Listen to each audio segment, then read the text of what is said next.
Powiedzieli mi, idź na spacer, przebierz głowę. No to poszłam, a w sumie to pojechałam.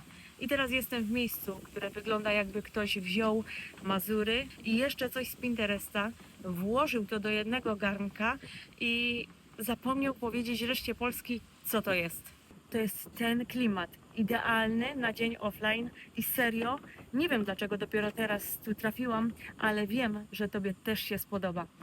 Dlatego, jeśli jeszcze tu nie byłeś, to zapisz to miejsce i chodź ze mną, bo zaraz pokażę Ci, że naprawdę można się tu zagubić.